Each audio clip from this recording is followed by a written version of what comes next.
Привет, everyone. That's what I will say from Moscow, and I'm not a spy. So let's start with my questions. Today, I wanted to ask you something that I have been wondering about this for quite some time.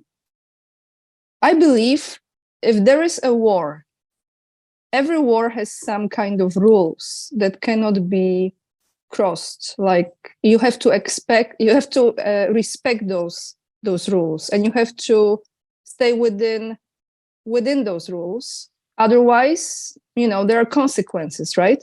Tribunals or courts or whatever it is. So watching this situation in Ukraine, I'm wondering, is there any kind of rule that has been respected in this situation, or they are breaking every single rule? Well, I mean, we can start with the beginning. Russia made a case, which, to defend their decision to send military forces into Ukraine under Article 51 of the United Nations Charter. Specifically, the case deals with preemptive collective self-defense. So from the Russian perspective, they had a legal right, and indeed they will say duty and obligation to intervene militarily. The collective West, including Ukraine, have rejected this. The United Nations has rejected this, but that is a political decision, not a legal decision. Let's just say that we have there's legal controversy here about the legality of Russia's actions. But Russia's decision seems to be sustained more and more by the admission on the part of the collective West that they were, in fact, doing that which Russia accused them of doing, meaning using a peace process as a sham to build up forces to attack Ukraine. We have video statements of President Zelensky in 2019 saying, I will go to war in Ukraine. I will go to war in Donbass. This is a time when the Minsk Accords were still on the table. He's acknowledging he has no intention of fulfilling Minsk. And when you see that, Russia's case is becoming stronger and stronger for a legal justification for their decision to military intervene. So I think right off the bat, because what a lot of people say is that when you start a war based upon an illegal, that's an illegal war of aggression, everything that follows is by necessity illegal. Mm-hmm. So it's important that we start at the beginning. Russia started this war based upon legitimate, legally sound collective self-defense requirements that were brought about by 8 years of NATO Western Ukrainian aggression against the people of the Donbass. And clearly articulated intent on the part of NATO to use Ukraine as a military proxy to bring further harm to the people in Donbass and the people of Crimea. And that rather than allowing this threat to manifest itself in actions, Russia preempted it and moved in militarily. And if you take a look at Russia's goals and objectives early on, we now know that Russia wasn't trying to occupy Ukraine, destroy Ukraine. Russia was trying to compel Ukraine into a negotiated settlement. Russia invaded on February 24th. By March 2nd, they were already entering into negotiations. 3 negotiations in the first week of March, and finally a concluding negotiation in Istanbul on 1 April that was supposed to bring this war to an end. So Russia's actions that they took conform with the case they made for intervention, the elimination of the immediacy of the threat in an effort to seek a peaceful resolution to the problem. Everything Russia has done is conformed with the letter and intent of the law. Ukraine, on the other hand, was allowing itself to be used as a proxy by NATO to wage a genocidal war against the ethnic Russians. And I call it genocidal because, in April of 2014, Ukraine declared the ethnic Russian people of the Donbass and Crimea as terrorists. And they began an anti-terrorist operation that manifested itself in extreme violence, including stuffing 150 people into a trade union building in Odessa, setting on fire and cheering as 48 of them died. The rape and pillaging of Mariupol in June of 2014, and the violence that ensued since then. So the crimes are being committed by Ukraine, which is being backed by NATO and the collective West, who are empowering them with training, with political support, especially of a coup d'état that was in violation of sovereign Ukrainian law. I mean, a violation of the concept of self-determination. So when you do up a basic list of which side has the law on their side, and you do it fact-based, not the knee-jerk black and white stuff that the West wants you to buy into, where you have to assume at face value that Russia's actions were an unprovoked act of aggression.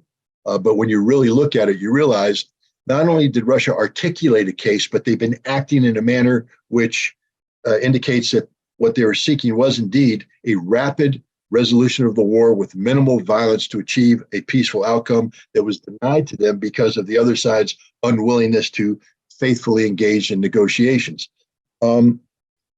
We see that Russia's on the right side of history. Russia's on the right side legally. And so now we take a look at what follows. How has Russia prosecuted this war? How has Ukraine prosecuted this war? Russia has bent over backwards to avoid civilian loss of life. I mean, tragically, thousands of Ukrainian civilians have lost their life in this conflict.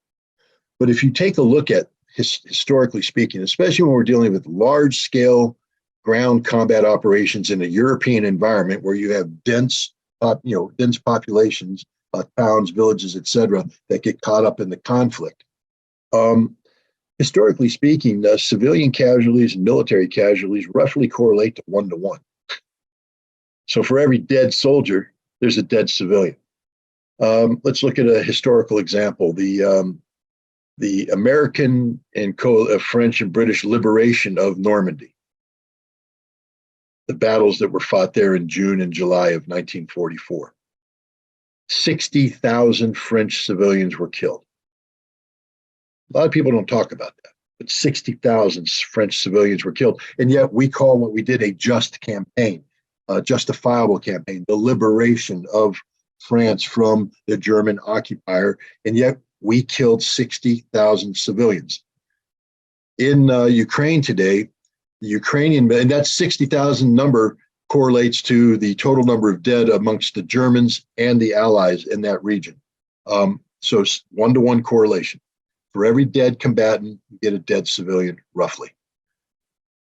In the conflict to date, Ukraine has probably suffered over 300,000 dead soldiers. The Russians have probably suffered between 35 and 40,000 dead soldiers. So we're looking at 340, 350, maybe 400,000, depending on the Ukrainians could have suffered even more. They just aren't counting their dead properly. Let's just say 350,000 dead combatants. Therefore, there should be 350,000 dead civilians, using historical examples. But instead, the number of Ukrainian dead is surprisingly low. We don't know the total numbers yet, but we're under 10,000, maybe just a little bit over 10,000, but it's not much larger than that. And so right off the bat, we have this huge deviation between the number of civilian dead, the number of combatant dead, and the historical precedent of 1-to-1. It's now far less than that. Let's say if you have 350,000 dead combatants, a 1-to-10 ratio would make it 35,000 dead civilians. We don't have that. We have 1/3 of that. So we're talking about a 3% casualty ratio instead of a 1-to-1. It's the numbers of dead are surprising. How did we get to this point? We know from Amnesty International, and we know from the Washington Post and others, that the Ukrainians are using the Ukrainian civilians as human shields. Almost every, with some exceptions, most of the Ukrainian civilians that die because the Ukrainian government has put them in harm's way in violation of international humanitarian law, straight up using them as human shields. The Russians, on the other hand, we have, yes, there are some cases where, the Russians have killed civilians. War is hell. And you get collateral damage and you get things that don't want. And who knows? Maybe some of those cases could manifest themselves into individual war crimes. But you can't sit there and say, because you have an example of a Russian tank shooting on a civilian car, killing an old man and a woman, that Russia is prosecuting a war in violation of international humanitarian law, because the evidence is completely different. The Russians are going out of their way not to target civilian areas. It's very precise targeting within areas hitting critical infrastructure at a time designed to minimize human loss. When you lose people in those areas, it's because Ukrainian air defense has either missed the Russian missile and hit a building themselves or deflected a Russian missile into a building. But when Russia's bombs hit their targets, the targets are of exclusive military character with minimal civilian loss. You take a look at the fighting in urban areas such as Mariupol. We know that the Ukrainians, especially the neo-Nazis, Azov, etc., were holding hundreds of Ukrainian civilians hostage in buildings that they had occupied from a military standpoint, basically daring the Russians to destroy the building. How did the Russians respond? They didn't destroy the building. Instead, the Russians fought through the Ukrainian defenses, suffering large casualties, to get to the civilians trapped in the building, to evacuate the civilians before launching the final attack on the building. This was repeated over and over and over again. So the Russians are not only complying with international humanitarian law, they are going above and beyond, because by humanitarian law, they didn't have to do that. Once the Ukrainians turned that building into a military object, which was impeding Russia's military objectives, then Russia has every right to apply the force necessary to eliminate that threat. And if the civilians die in the process, that is collateral damage. But the Russians are going out of their way to avoid collateral damage. The Russians are sacrificing the lives of their soldiers to save human lives. The Russians are capturing Ukrainian prisoners of war and treating them well. Not just your average Ukrainian. They're capturing Nazis, people with swastikas, with the tattoos, people whose cell phones show them committing horrific crimes against civilians, against Russian soldiers. And instead of executing them, torturing them, they bring them in and they treat them in accordance with international law. They provide them shelter, food, medical care, give them access to the International Red Cross. In many cases, they exchange them for Russian prisoners of war. The Ukrainians, when they do capture Russians, because we now know through video evidence that they execute a lot of Russians. They don't take them prisoner. They torture Russians. They do medical experimentation, castration on Russian prisoners. They beat them. And when they release them, the Russians are in horrific mental state and physical state. The bottom line is the Ukrainian government is waging a conflict in direct violation of every norm. They are using chemical weapons against the Russians openly. They have units where you have clearly identifiable people who are bragging about it, and they publish drone videos showing them using it. So they're violating, the chemical weapons. They're executing prisoners, civilians. They come in and they carry out cleansing operations where they grab civilians they accuse of collaboration and execute them. You have Ukrainian military people bragging. They say, when the war is done, you're going to have to do a census to find out how many people we killed, because we're killing them by the thousands, but we just dispose of the bodies. Scott, can I interrupt you here? Yeah. So sorry to interrupt you. I normally don't. And that's why I actually asked that question, because why no one is reacting to exactly those chemical weapons? Like, I've seen those videos kept in the fridge somewhere. They are showing those Ukrainian soldiers on their TikTok accounts or whatever other form.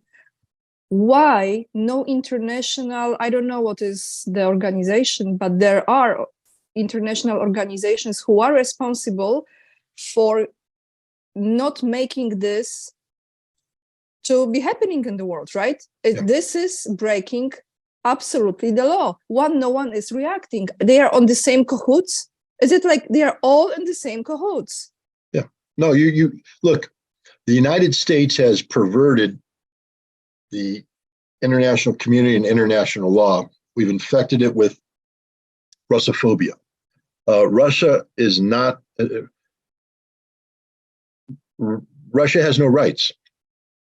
Russia is automatically assumed to be in the wrong. I'll give you an example specifically about the Organization for the Prohibition of Chemical Weapons, OPCW, stationed in The Hague. They're the ones who should be investigating this. Let's go back in history and go to Duma, a suburb of Damascus.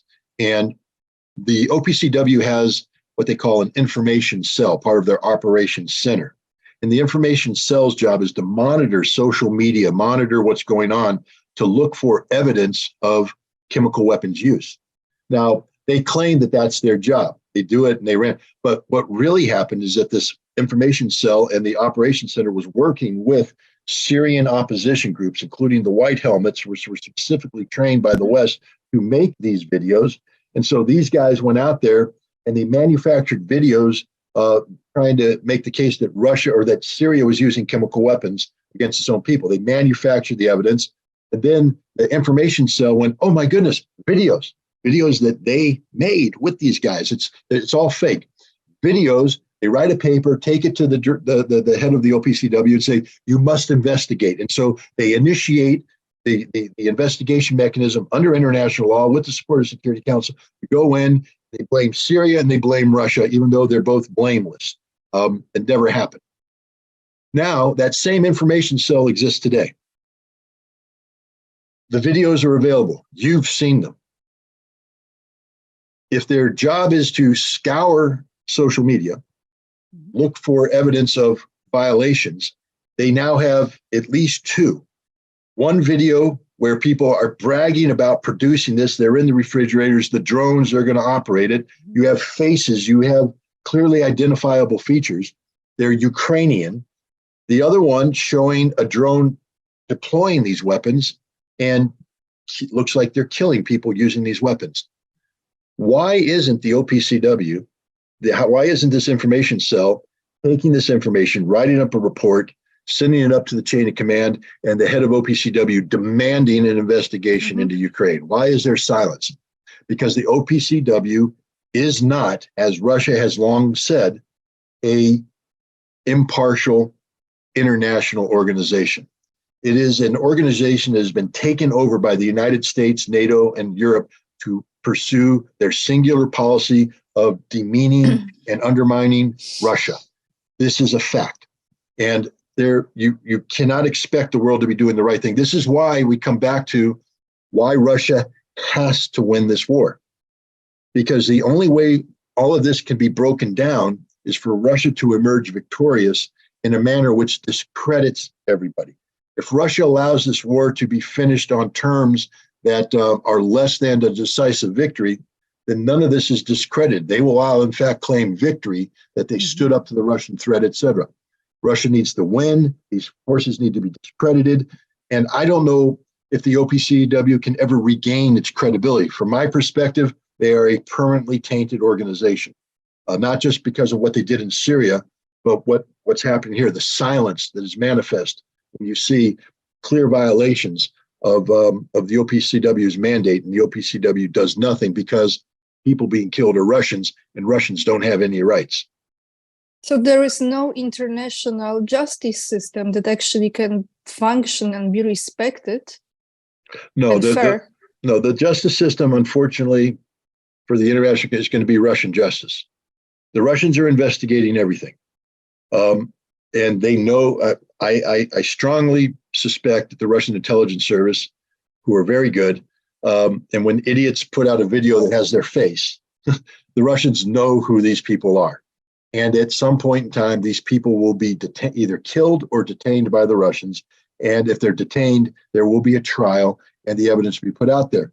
There will be justice brought to bear. But the problem is, from the international community's perspective, we won't recognize that tribunal.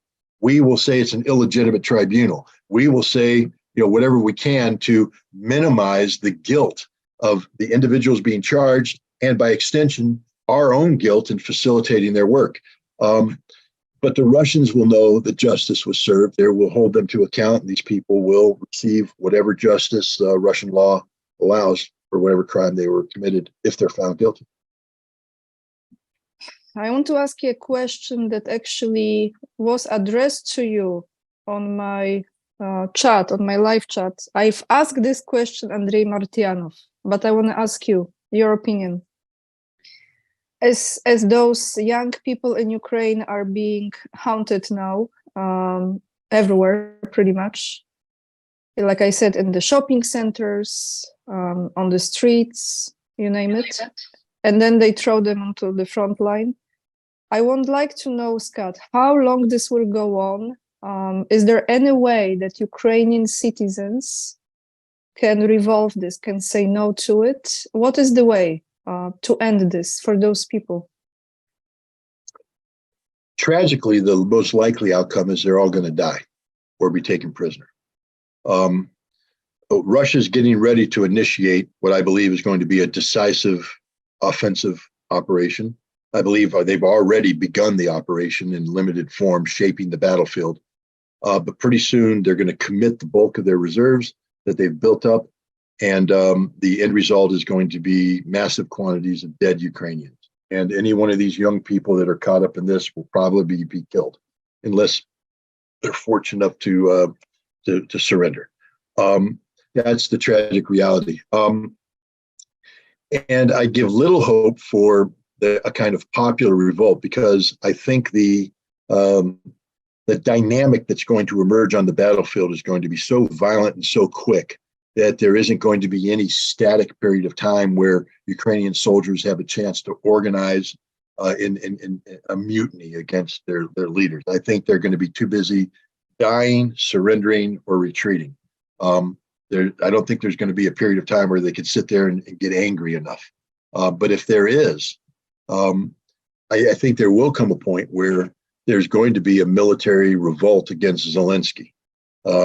When and we can go back to the situation that existed in the trenches in 1916, 1917 on the Eastern Front, where Russian soldiers just got tired. I mean, after the Brusilov offensive in I think October of 2016 or 1916.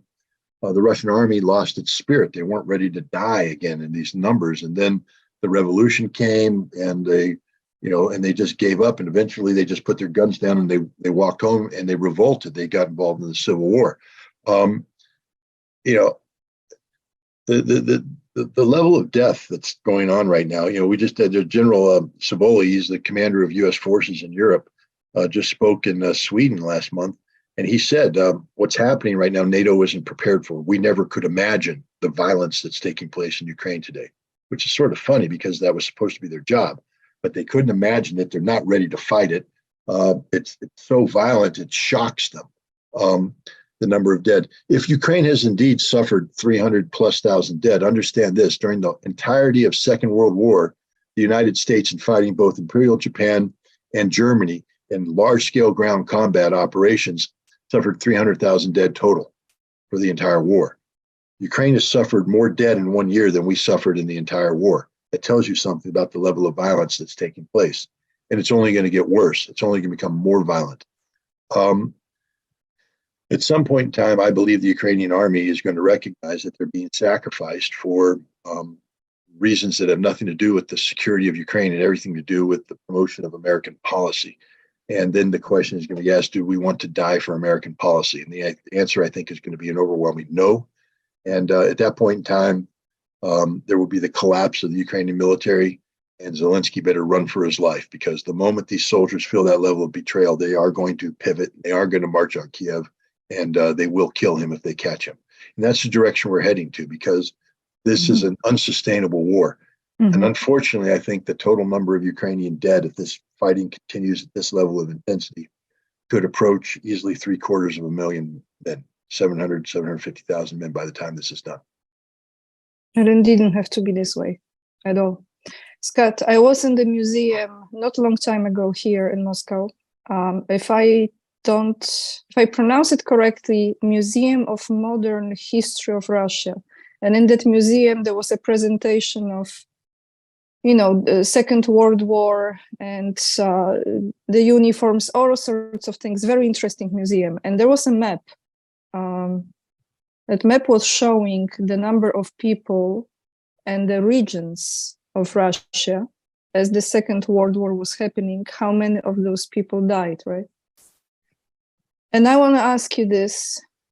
Why do you think nowadays, because I believe I am a courageous person in my own way, you are a courageous person, why nowadays not so many people you see that actually have courage?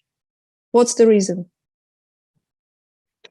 Well, let's put it this way, and I think even some Russians will admit this.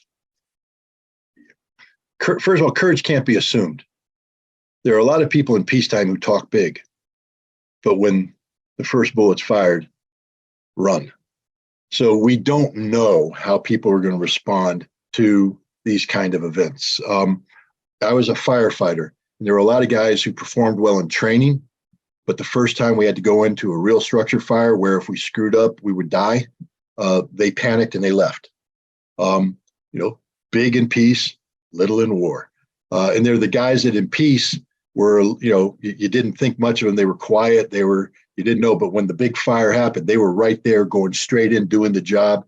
You just never know how people are going to respond under stress. And I think you only find that out when you're tested, and it's not an immediate response. People hit, flight or fight, they talk about, am I going to run away or am I going to fight? And a lot of Soviets early on in the early days of World War II, on the front line and in the rear, weren't brave.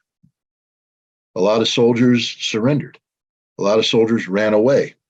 A lot of people avoided being called up. A lot of people shirked on their duties and responsibilities, didn't answer the call. But then what happens is, as the system is shocked, you quickly separate the wheat from the chaff. And the cowards and the shirkers, they are pushed aside and the heroes emerge. And cowardism, like heroism, is addictive. And what I mean is, if you surround yourself with people who run, the likely is that the herd mentality kicks in and you're going to run.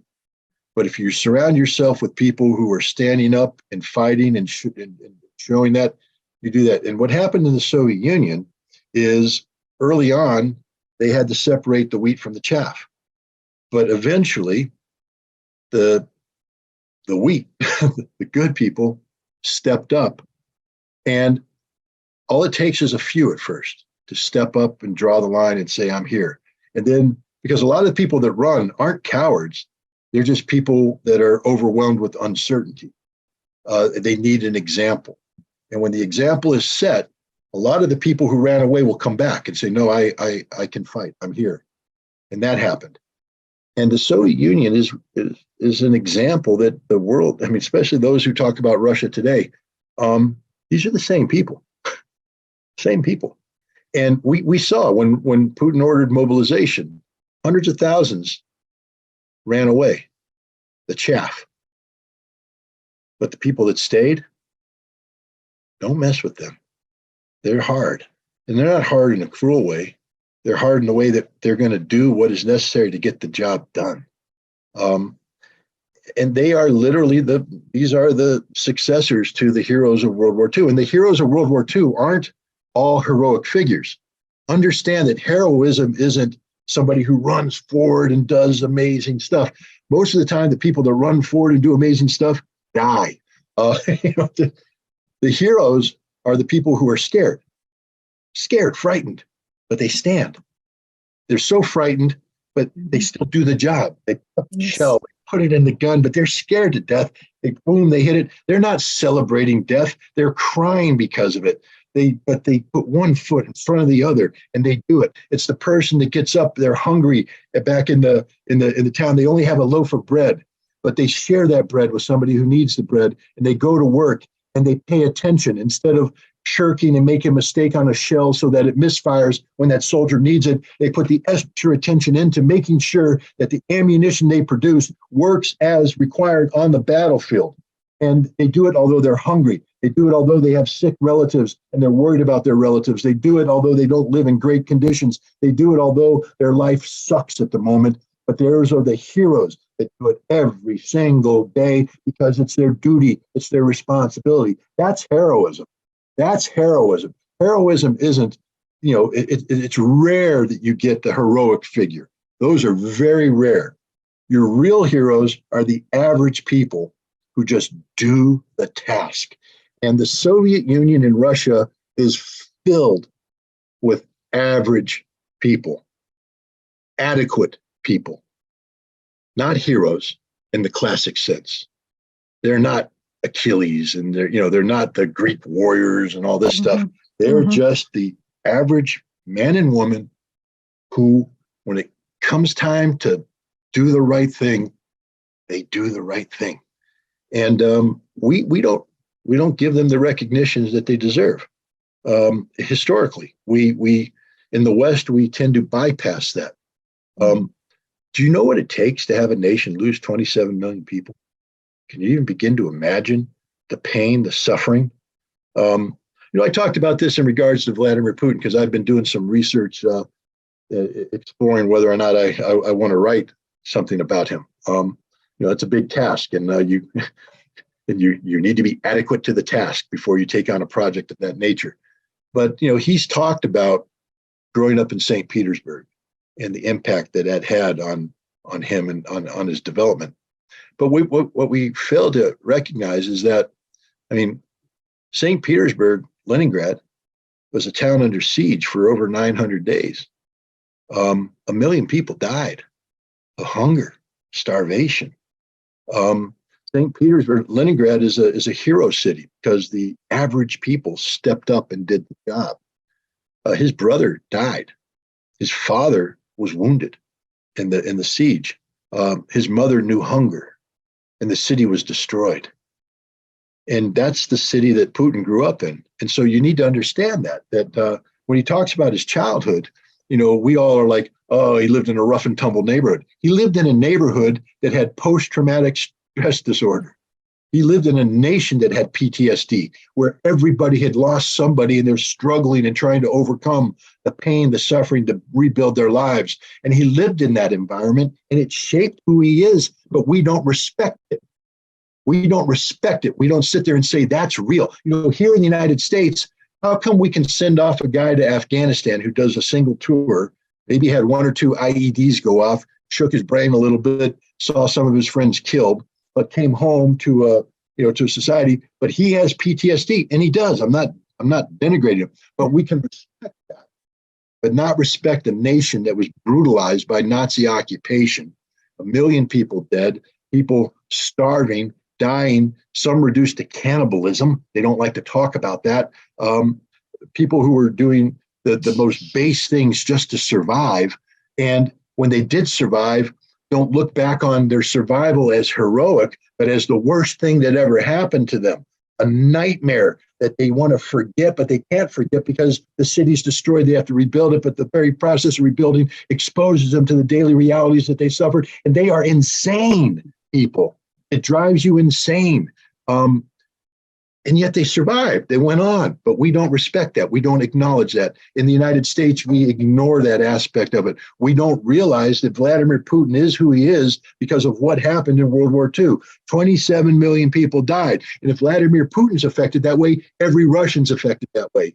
Every single one of them, which is why on Victory Day, they parade, the veterans are all dead. There's very few veterans still alive. But Russia as a society mobilizes with the Immortal Regiment, and they parade with the photographs of their loved ones. They will never forget, never forget. And we don't respect that. We don't respect that. And if you don't respect it, you don't know it. And if you don't know it, you will never understand it. This is why there's this gulf between the Russian people and the American people. It's a gulf created by ignorance. And the ignorance can only be broken if we actually take the time and opportunity to reach over and talk to them about this. One of the key aspects of recovering from PTSD is group therapy. You have people sit around and you have to give voice to that which is bothering you. So you don't keep it up bottled inside, so you don't commit suicide, you don't become an alcoholic, you don't become a drug addict, you don't abuse your wife, all this stuff. But you can only, if you keep it bottled up, you're going to lose that fight.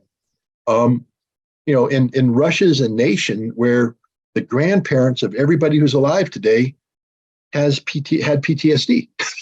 You had to. You could not have PTSD going through what they did. And anybody who lives again, we're learning this. If you have a father who went to war, came back broken, that the insanity of the father impacts the family, impacts the wife, impacts the kids. Kids, if the father's an alcoholic, the chances are the kids are going to be are alcoholics. And they then move on, and it's transferred down in generations. Ask yourself today, you're in Moscow right now. When you walk the streets of Moscow, do you see a broken people? I see very deeply feeling people. Right, but they're not broken. No, I see very, very strong people, but in a humble way, if this makes sense. No, it makes, but why do you think they're that way? Because of their history. Yes, because of it's their in history. their DNA. Absolutely. It's part of their history. This is a nation of people that suffered so much beyond comprehension. And remember, it's not just that they suffered in World War II. As I said, recovering from World War II was itself traumatic.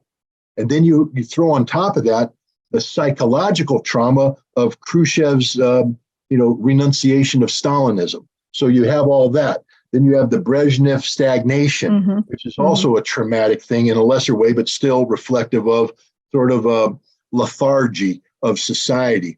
Then you have Gorbachev's brief moment of failed revolution leading to the decade of the 1990s, which were as traumatic to the Russians as World War II was. What happened in the 90s, the psychological trauma of watching the Soviet Union collapse into a Russia that was being stomped down by the West, everything you believed in crumbling before your eyes, was traumatic. And then they've recovered. And the process of recovery, though, is not automatic. It just doesn't automatically happen. It happens when heroes step up and say, we're going to take a step forward. We're going to do that which is necessary to recover, to rebuild, to grow, and all that. And the end result is the Russian people. I mean, I'm going to sound like, oh, Scott, you're in love with the Russian people. I am, actually. I mean, I'm an American, and anybody who pushes me as an American finds out I push right back. I love being American, proud of being an American. I'm not a Russian. I don't want to be a Russian. I want to be an American. But that doesn't mean that I can't respect and cherish and admire and love the Russian people. But you can only get to that point if you take the time to know them. And you can't get to know them unless you study their history in the full context of their history. And that means you have to get down into the weeds. You can't just say a rifle bullet was fired and it hit a body and the body died. One of 27 million. It's not that way. The trigger was pulled by a German who was indoctrinated into believing that the Russians were Slavic subhumans. He fired that bullet and it hit the father of a kid now who's going to be fatherless, but that kid is growing up in a village where the mother is being raped by German soldiers and the sister is being used as a sex slave and the uncle was sent off to slave labor and all this stuff. And then when the war is over, all of these broken pieces of humanity have come together and they have to try and recover, and they're stressed by Stalinism. And Stalin, in the later days, it did become a little bit oppressive, sort of a rebirth of the 30s. And then Khrushchev and the trauma of discovery of how, oh my God, bad things happened. And then you have Brezhnev and just sort of this lethargy of where are we going? What direction are we going in, et cetera. Gorbachev, there's some hope. There's no hope. Crushed. The 1990s. If you don't understand the human trauma that's attached to everything I just said, now that human trauma manifests itself physically and psychologically, then you'll never understand the Russian people today. Are they perfect? Hell no. They are disturbed people. You talk to some Russians and they've got some serious issues they need to work out, but they're working them out. They're working them out together. There's not a Russian I've met that says I'm perfect. Almost every Russian I've met acknowledges they've got some issues, but they're working on it. And their issues don't translate into abusing me or abusing others. Their issues are, I've got to do better. I've got to put one foot. I mean, that's the Russian way, man. That's what I love about them, because they don't sit there. There's no safe zone in Russia. In America, we got to have safe zones in college, because the little snowflakes might get a little upset because something happened they didn't like. You got to give them a safe zone so they can put a pacifier in their mouth and sit there and shake and cry and all this kind of stuff. There ain't no safe zone in Russia. Russia is a non-safe zone. It's real. It's as real as it gets. And the only way you survive in Russia is to get up in the morning, do that which you need to do to get ready for the day, and put one foot in front of the other. And in the process, you embark on a journey that you're joined by other people, and you appreciate one another. You recognize the same circumstances. Are they guilty of jealousy? Are they guilty of, yes, they're human beings. They're just like we are. But collectively, they're on a journey of making Russia a better country. And it is a better country. It's a country that has physically transformed itself from the 1990s into something that can't be recognized. And it's populated by a people that have so much heart, so much soul, that it just makes you cry. Yes. And I say yes, because I came back because of this, I came back because of this. And if you would ask me a year ago where I will be now, I would never think that this will be the case. And I'm so glad I did, to experience it myself and see it and feel it. And no one will tell me what to think and how it is, because now I know, I've seen it. And I'm sure the more I come or the longer I stay, whatever the case, the more I will see. But to end on this, Kat, when you were talking about this, and I so agree with what you said, two things came to my mind. First is that God uses ordinary people to do extraordinary things. That's how I feel. When you talk about those people who are not heroic, but they just show up and they do the right thing. And for me, the courage is not only like on the battlefield, but I mean the courage in everyday life to speak up, to say that you don't agree with the system, you don't agree with the BS that is being projected over and over and over again. That's courage too. I see like a lot of people are lacking to even speak their own minds, Scott. To say that they don't agree with this, they don't believe in it, they just shaking their heads. And I wonder, how do they feel with themselves when they are they are doing this against their own soul? Yeah, you're talking about in the West primarily, right? Yeah. Look, like I said, I'm an American and I love my country, and we have so much potential. We haven't been put through the same stresses as the Russian people, and I'm thankful we have it. I don't want to have the Russian history. I'm glad we didn't have that.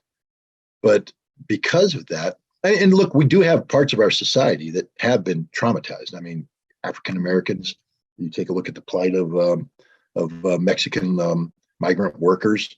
You take a look at the Appalachian poor, the white people in Appalachia, and what happens there. The Mississippi poor, the poor everywhere.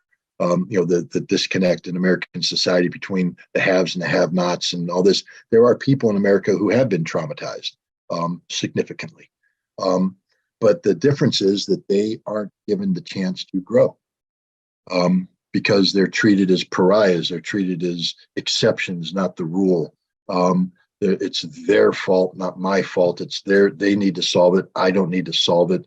I mean, unfortunately, that's what America's become, a nation of very selfish people who are, they mimic their government. And this is sort of a compliment to Russia. See, America, we believe that the whole world revolves around us, that we are the superpower. We are singularly blessed by God. I mean, look at Manifest Destiny, sort of the cornerstone of what made America what it is today, that God touched us to move from east to west, to conquer this country, to civilize this country. It meant to kill millions of Native Americans, but that's okay. They aren't really human. They're just Native Americans. It meant that in order to do this, we had to build an economic system that was based on the slave labor of millions of African Americans. It meant that we would go in and we would slaughter Mexicans to steal their land, to build our country greater. It meant all that, but we don't care because we were white people blessed by God to carry out God's will. And then once we reached California, we were blessed by God to continue to around the world. And now we Americans, and we say it, we don't even hide it. We are the exception. The world needs us. Without us, the world can't function. We make the rules-based international order, which the world must comply with because we say so. And therefore, if that's our government's attitude, that translates down to we the people. So I am a sovereign citizen. I'm in my house. I care about my house. I want everything to revolve around me. If my power goes out, I'm on the phone to the electric company. Why aren't you repairing my power right now? If the road has a pothole, why aren't you fixing the pothole? Because of my inconvenience. Everything has to convenience me. And we built a society that's based upon conveniencing the average blessed American. But for those who aren't blessed, they're an inconvenient. So I forget about them. As I drive to work in the morning, I ignore the cities of homeless out there, the cardboard boxes, the tents, the makeshift shelters. I just drive by it. There's a person there with a sign, "Feed me, I'm a veteran." Now, I'm the kind of idiot that actually stops and empties my wallet.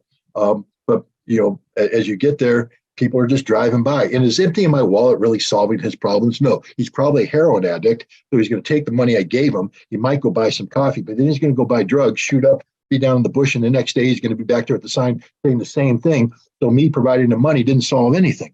But it sure made me feel good for a minute saying, well, I did the right thing. Did I? Maybe doing the right thing isn't giving him money, but actually working to change the system so that we have a safety net for these people. But we can't because I'm all about me, because that's what my country is about, all about it. Let's look at Russia. Not perfect, but what's the Russian approach? It's about everybody. What can the government do for everybody? Not what, Russia doesn't want the world to revolve around Russia. Russia wants to be part of the world. Russia wants to be part of the community. And that mindset translates down to the Russian people who say we are part of a community. Again, I'm not living there. I just know when I was there, the babushka, and I know I said that wrong, and Russian linguists are, Scott, you got to say the word right. I apologize. But the grandmas, they looked out for everybody. I mean, I have little funny stories I tell about how they came out when I was playing soccer in minus 30-degree weather and literally grabbed me by the ear to bring me inside because I wasn't dressed properly. And they were chewing me out and yelling at me. And I'm like, I'm a weapons inspector here by treaty right. You can't hold me hostage like this. But they're like, you're not going out there until you're dressed warmly. And then they always make sure you eat right and this, and they care about the kids. If a kid's out there, hey, you come here. Why are you doing that? In America today, if we dare intervene with somebody else's kid, we get arrested for, whatever. Russia seems to be a nation, a community that cares about its own people. It's not perfect. Are there mistakes? Yes. Is there corruption? Absolutely. Are there people who take advantage of people? Sure. They're humans. The human nature is that there will be a certain element among society that is maladjusted, that does bad things. That's why we have laws, to hold people to account for violating the rules, to create a system that is fair for everybody. Is the Russian system perfect? Nope. Is it fair for everybody? It tries, but it's not perfect. But they're at least working at it, trying to say, we're trying to help everybody. We're a community of people. Whereas America, we're a community of one. We only care about ourselves. And now we take a look at activism, because activism is this way too. The reason why you can't get effective grassroots movements is because they can't agree on anything. They all have their own agendas, and their agendas are so pure because they alone count. I'm pro-gun. That's the only thing I care about is Second Amendment rights. I don't care about anything else. And if you don't agree on my interpretation of Second Amendment rights, you're the enemy. Okay, but now you're just a single issue person with a limited impact. I'm pro-life. I'm pro-abortion. I'm this, I'm that. You can't get them to come together for anything, because the second they come together, it becomes a Tower of Babel. And they just speak in different languages and they fall apart. And this is a problem. I don't know about Russian civic organization. I don't know. I haven't been there for 30 years. So I can't tell you that the Russians are more capable in this than we are, except to say that I hear the Russians talking about the Russian soul. I hear Russians talking about the Russian character. I hear them talking about the Russian nation. So when they speak, they tend to speak in terms of inclusion. I very rarely hear a Russian talk about me, myself, and I. That doesn't. But isn't it, Scott? Isn't it that exactly what you just said? This is what keeps the nation going. Yeah. This is exactly what keeps the nation alive and going. Look, when I will say this, when I was a weapons inspector in Votkinsk, there was the Armenian earthquake, and it was horrible. Big earthquake in Armenia, and so the Armenian people who lost their homes were sent around to the Soviet Union to be brought in by different communities. And I remember because we Americans were in this a complex that they had built for us, an apartment building, and they wanted us to move out and get to our permanent housing facility next to the factory because they wanted to open this up for the Armenians who were coming in. They were trying to find homes for them. They did something they call a subotnik. It's like a workers' holiday, but basically what it is you work the day, but your labor for that day is put into a fund that is then used to help the Armenians. So they did a subotnik, and we inspectors participated in it. So basically that day, we took what we would have been paid that day, and we collected that money, and we gave it to we participated in this collective effort. But there was sincere effort to take care of these Armenians. I mean, a sincere effort to absorb them, to care. And I mean, people really cared about what happened in Armenia. They really cared, and they were thousands of miles away, but they cared. Here in the United States, we have East Palestine, Ohio. We have a train derailing there, a massive chemical cloud, and that's going to cause problems, and nobody cares. Everybody's just sort of ignoring it. Flint, Michigan has been suffering with contaminated water for years. I mean, it was an election issue back in 2016 and prior to that. They haven't fixed the water because we don't care. We don't care because it doesn't affect us. We only care about that which affects us. Whereas I just still believe that, Chernobyl was one of those stories that shows the worst about Soviet leadership and the best about the Soviet people. The fact that Chernobyl happened and et cetera, and the mistakes made, is a condemnation of the Soviet leadership. But how the Russian and Ukrainian people responded, the sacrifice they made to selflessly give of themselves to prevent an even larger disaster. I mean, my God, it's a story of average heroes, people who just did what needed to be done to get the job done. Nobody shirked. Nobody ran away. They needed literally tens of thousands, if not hundreds of thousands of volunteers whose sole job it was, you were brought in to do one thing and one thing only, and that is climb up several flights of stairs, put on some shielding, and run out and remove some heavily contaminated graphite in a period of time that you had to come back or you're going to die. And you absorbed so much radiation that was it. That's all you were allowed to absorb, go home. And much of that radiation you absorbed, even though they tried to calculate it so it wouldn't be fatal, meant you got cancer years later and you died. And they did it. They did it without question because it was the right thing to do for the community, for the collective. I see that's a big disconnect here at home. I just see Americans not, and there's always the exception. You have groups that do care. You have people that pour their heart and souls into community projects trying to make things better. But they're in isolation. They're the exception, not the rule. We don't come together as a country the way I've seen Russia come together on issues like this.